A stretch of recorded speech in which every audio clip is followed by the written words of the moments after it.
नमस्कार स्टूडेंट्स, आज आपका सोशल साइंस का पेपर था, उसके आंसर की लेकर मैं आया हूँ। वैसे ये सीरीज़ भी है, बाकी आपने मिला लेना है क्योंकि क्वेश्चन सारे हर सीरीज़ में एक जैसे हैं।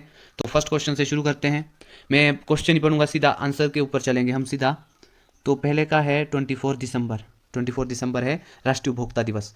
दूसरे का है उदारीकरण। उदारीकरण मतलब लिबरलाइजेशन, उदारीकरण। इसका है 24 दिसंबर। नेक्स्ट है मुद्रा का सबसे महत्वपूर्ण कार्य क्या होता है। ये विनिमय का माध्यम है, वस्तु के विनिमय का। फोर्थ का है निम्नलिखित में से कौन सी आपदा मानव जनित है। तो यह है औद्योगिक घटनाएं, दुर्घटना, इंडस्ट्रियल एक्सीडेंट। फिफ्थ का है कि भूकंप की तीव्रता को किससे मापा जाता है। रिक्टर स्केल से मापा जाता है। सिक्स्थ का है कि सिक्स्थ का आंसर है भूस्खलन। पहाड़ी गांव में दरारें दिखने लगी है तो विशेषज्ञों ने चेतावनी दी। आपदा कौन सी हो सकती है। तो ये थी आपकी भूस्खलन।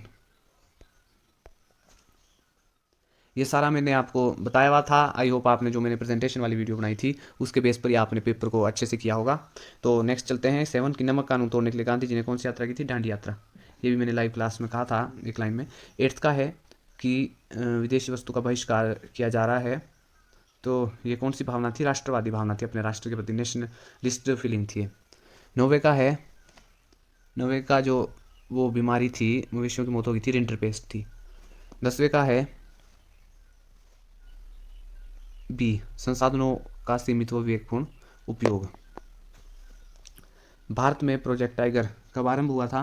1973 में हुआ था। 12 है कि रबी और खरीफ फसलों में अंतर मुख्यतः किस आधार पर किया जाता है। तो इन पर किया जाता है ऋतु और मौसम के आधार पर किया जाता है। भारत में स्थानीय सरकार को संवैधानिक दर्जा कब प्राप्त हुआ था। 1992 में 73-74 संवैधानिक संशोधन हुआ था। 14th है कि बेल्जियम संविधान में सत्ता का विभाजन किस स्तर पर किया गया है। तो उपरोक्त सभी स्तरों पर उसमें बेल्जियम में जो है किया गया है। नेक्स्ट चलते हैं। भारत में औरतों के लिए आरक्षण की व्यवस्था है। अभी जो मौजूद है वर्तमान में वो है पंचायती राज संस्थाओं में। 16th है कि प्राथमिक क्षेत्र में निम्नलिखित में से कौन सी गतिविधि शामिल है। ये भी मैंने ऑनलाइन क्लास में आपको क्षेत्र क्लियर कराए थे, तो ये MCQ आपको यहाँ भी पढ़ा हुआ है।